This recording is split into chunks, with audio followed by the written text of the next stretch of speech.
ዓመታት የኢትዮጵያንና ህዝቦቿን ደም እንባ እያስለቀሰ የገዛው ደርግ ከሰራዊቱ ከጸጥታና ከስለላ መዋቅሮቹ መፈራረስ በኋላ አብቅቶለታል።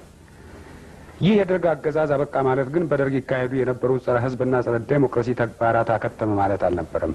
ይህ ጉዳይ ደርግን ከስልጣን በመፈንገል ብቻ የሚያቆም ሳይሆን ደርግ የመሰረተውን የፓርቲ የድርጅትና የስለላ መዋቅሮች በመላ ለመደምሰስ ትግሉን መቀጠል ማለት ነበር። የደርግን ጸረ ህዝብ ቢሮክራሲ መደምሰስ የሚለው በኢህአዴግ የሚታመንበትና ተግባራዊ የሆነ ያለ ነገር ብቻ ሳይሆን ድርጅቶችም ከስልጣን ሳይፈነገሉ የነበረ ነገር ነው። አዲስ አበባ መቋዲሾ ትሆናለች የሚለው አባባል መግዛት ካልቻሉ በፈጠሩ ጸረ ህዝብ ቢሮክራሲ እያጠፉ ለመጥፋት ይፈልጉ እንደነበር በግልጽ የሚያስረዳ ነው። በኢህአዴግና በህዝቡ ትግል ፍላጎታቸው ሁሉ መናቀር እንጂ በአቅማቸው ያላደረጉት በልባቸው ያልተመኙት ነገር አልነበረም። ይህ ደርግ የፈጠረው ጸረ ህዝብ ቢሮክራሲ ምንጊዜም ቢሆን ከጸረ ህዝብ ተግባራት እንደማይቆጠብ ግልጽ የነበረ ቢሆንም በምን መልክ እንደሚደራጅና በምን መልክ እንደሚዋጋ ግን በትክክል ማስቀመጥ አይቻልም ነበር። ይህ በሂደት እየተገለጠ የሚሄድ ነገር ነበር። አሁን ጊዜውን ጠብቆ ግልጽ እየሆነ መጥቷል። የደርግ ኢሰፓ መዋቅሮች በፈራረሱበት ወቅት በደርግ ኢሰፓ ዓላማው የሙጥኝ ብሎ መቀጠል የፈለገው ኃይል በመጀመሪያ አካባቢ በደመነፍስ ሊባል በሚችል ሁኔታ የበቅሎ ቤቱን አይነት የፍንዳታ አደጋ አድርሶ ነበር።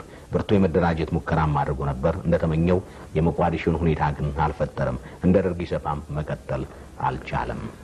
ደርግ ኢሰፓን እንደገና ማግኘት ያልቻለው ሌላውና ዋነኛው የደርግ ኢሰፓ ፍጡር ደግሞ ሌላ ጥላ ከለላ ያፈላልግ ገባ። የአባልነት ወረቀት ሰጥቶ ተንከባክቦ ይዞ ከተመሳሳይ ጸረ ህዝብ ተግባር የሚያሰማራው ኦነግ የቻርተር ሽፋን ይዞ ብቅ ሲልለት ዘው ብሎ ገባ። ሁለቱም እንደ ውሃና ወተት ተዋሃዱ።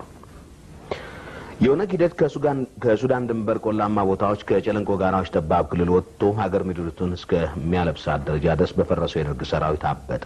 የደህንነትና ሂደት አሰራሩ አባላት የነበሩት በገፍ ተቀላቀሉት።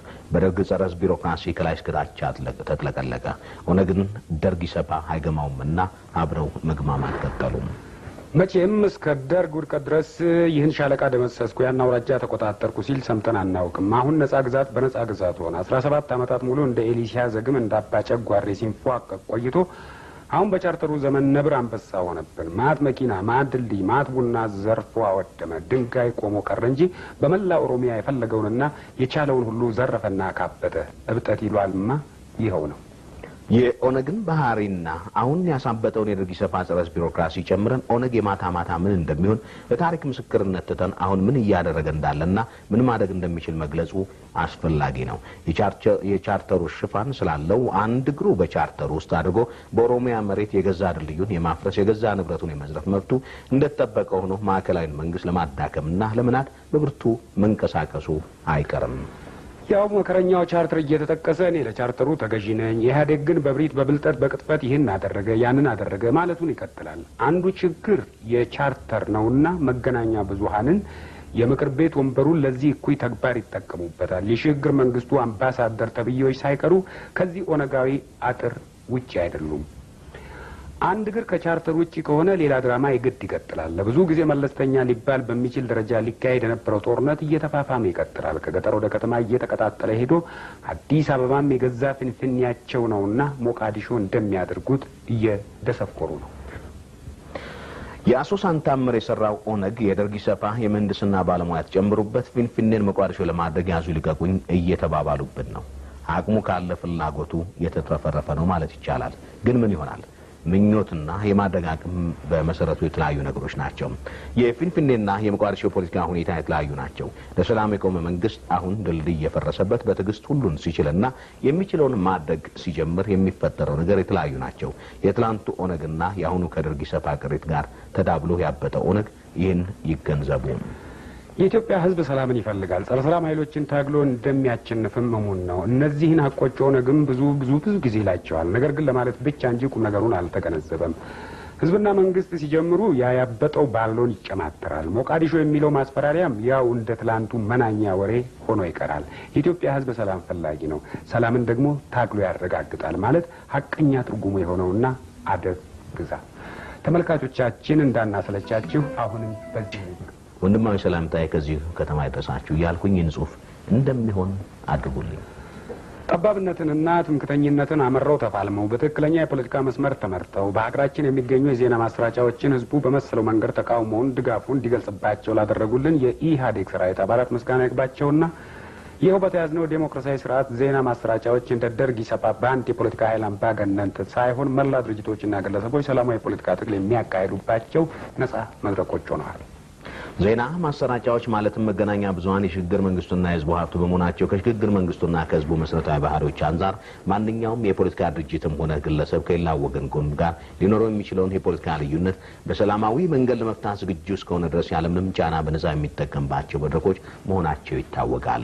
በዚህ መሰረት አንድ የፖለቲካ ድርጅት የፖለቲካ ልዩነቱን በሰላማዊ መንገድ ተወያይቶ የሚያምንበትን ዓላማ በዜና ማሰራጫዎች አማካይነት ለህዝቡ ለማስተላለፍ የህዝቡ ውሳኔ በሰላም ለመጠበቅ እስካልቻለ ድረስና ልዩነቱን በኃይልና በጉልበት ጫና ለመፍታት ጥረት የሚያደርግ ሆነ ድርጅቱ በሰላማዊ የፖለቲካ ትግል የማያምን ጦረኛ ድርጅት ነውና ሰላማዊ የፖለቲካ ትግል መድረኮች በሆኑ ዜና ማሰራጫዎች ላይ ተጠቃሚነት ሊኖረው አይገባም። ይህንን ለማለት ያበቃኝ የኦሮሞ ነጻነት ግንባር በመባል የሚታወቀው ቡድን በደቡብ የሀገራችን ክፍል ዓላማውን በማይቀበሉትና በሰላማዊ መንገድ በሚቃወሙት ላይ እንዲሁም በድርጎች የተጎሳቆለበትን የጎጆ ጣጣውን ለማቃናት ደፋ ቀና በሚለው ሰላማዊ ህዝብ ላይ እና በሽግግር መንግስቱ የመከላከያ ኃይል የቻርተሩን ሰላማዊና ዴሞክራሲያዊ መርሆች በይፋ ተጻሮ የሚዘገንኑ አስከፊ የግድያና የዘረፋ ወንጀሎችን በመፈጸም ላይ ያለ በሰላማዊ ፖለቲካዊ ትግል አድራጊ ተቆጥሮ የመገናኛ ብዙሃንና የዜና ማሰራጫዎችን ከማንም በላይ እየተጠቀመ ይገኛል። የዜና ማሰራጫዎች ለሰላማዊ ፖለቲካ ትግል አድራጊዎች እንጂ በአንድ በኩል ጠባብ ዓላማቸውን በህዝቡ ላይ በግድ ለመጫን የሚንቀሳቀሱ በሌላ በኩል ደግሞ ለሰላማዊ ለመምሰል የሰላም ካባ የደረበው ኦነግ እንደሌሎች ሰላማዊ ፖለቲካ ትግል አድራጊዎች ተቆጥሮ መድረኩን ከራሱ በላይ እንዳሻው የሚፈነጥዝበት መሆኑ አንድ እልባት ሊደረግበት ይገባል። ዜና ማሰራጫዎች የሰላማዊ ፖለቲካዊ ድርጅቶች የተቃውሞም ሆነ የመተባበር ዓላማቸውን ለህዝቡ የሚያሳውቁበት እንጂ ደርግ ሲያደርገው እንደነበረው ጦረኛና ዘረኛ የፕሮፓጋንዳ የሚስተናገድባቸው መድረኮች መሆን የለባቸውም። ትናንት ደርግ የህዝቦችን ትግል ለመጨፍለቅ ለዘረኛና ጦረኛ ቅስቀሳው መገናኛ ብዙሃንን ሲጠቀም ሰላም እያለ በመጮሁና ለሰላም በሚታገሉ ህዝቦች ላይም አዳሪ ሰራዊቱን ሲያሰማራ እንደነበረው ሁሉ ዛሬም ኦነግ በዚያው መልክ ይገለገላል።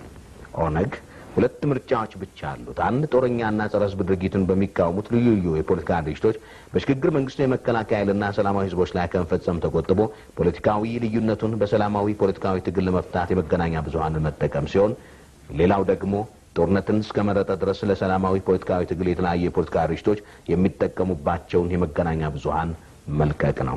በሀገራችን ሰላማዊና ዲሞክራሲያዊ ትግል በይፋ በተረጋገጠበት በአሁኑ ወቅት በአንድ በኩል ጦርነት በሌላ በኩል ደግሞ ሰላማዊ ትግልን በአንድ ላይ ማካሄድ አይቻልም። በዚህ መሰረት ኦነግ ሰላማዊ ትግልን ወይም የጦር መሳሪያ ትግልን መምረጥ ይኖርበታል። ለመምረጥ ፈቃደኛ ካልሆነና በሁለቱም መንገድ በማናለብኝነት እጠቀማለሁ የሚል ከሆነ ደግሞ የሽግግር መንግስቱ አንዱን ሊያስመርጠው ይገባል ባይ ነኝ። ይህ በዚህ እንዳለ ጸረ ሰላማዊ ፖለቲካዊ ትግል የሆነው ኦነግ በአንድ መግለጫው ሰላማዊ ፖለቲካዊ ትግልን የመረጡ በርካታ የፖለቲካ ድርጅቶችና ግለሰቦች ያለምንም ጫና አመለካከታቸውን የሚያሰራጩባቸውን የመገናኛ ብዙሃን የኢህአዴግና የኢህአዴግ ብቻ መገልገያ እንደሆኑ አድርጎ አቅርቧል። ኦነግ በዚህ ብቻ አላበቃም። ክህደት መሰረታዊ ባህሪ ሆኗልና በመገናኛ ብዙሃን እንደማይገለገልና ለመገልገልም ጫና እንደሚደረግበትም መገለጹ እጅጉን አስገርሞኛል። ኦነግ ወዶ የገባበት ቻርተር በማናለብኝነት ጥሶ ጦርነትን መርጦ የሽግግር መንግስት ባለብዙ መቀመጫዎች አባል ሆኖ እያለ መልሶ የሽግግር መንግስቱን የመከላከያ ኃይልና ሰላማዊ ህዝብ ላይ ጸረ ሰላም ድርጊቶችን በመፈጸም እስከሚገኝበት እስካሁን ጊዜ ድረስ በመገናኛ ብዙሃን ከሚገባው በላይ ተገልግሏል። በመገልገልም ላይ ይገኛል። ሌላ ይቅር እብሪትና ድንፋታ የተሞሉበት የሽግግሩ መንግስት ላይ የሚዝቱ ጦረኛ አዋጆችን ህዝብን ከህዝብ የሚነጣጠሩ ዘረኛና ጠባብ መግለጫዎችን አሰራጭቶባቸዋል። ኦነግ ዘረኛና ትምክተኛ ፕሮፓጋንዳው በህዝብ ተቀባይነት ሳያስገኝለት በቀረ ቁጥርና በገዛ ራሱ ድንፋታ ውስጣዊ ማንነቱ ሲጋለጥበት በመገናኛ ብዙሃን እንዳልተገለገለና መገናኛ ብዙሃኑም የኢህአዴግ ብቻ እንደሆነ አድርጎ መሰረተ ቢስ የክህደት ክሱን ቢደረድር አውቅላችኋለሁ በሚለን የኦሮሚያ ህዝብ ዘንድ ፖለቲካዊ ቅሌቱንና ኪሳራውን ለመከናነቡ የሚያስረዳ እንጂ ሌላ ትርፍ የሚያስገኝለት አይሆንም።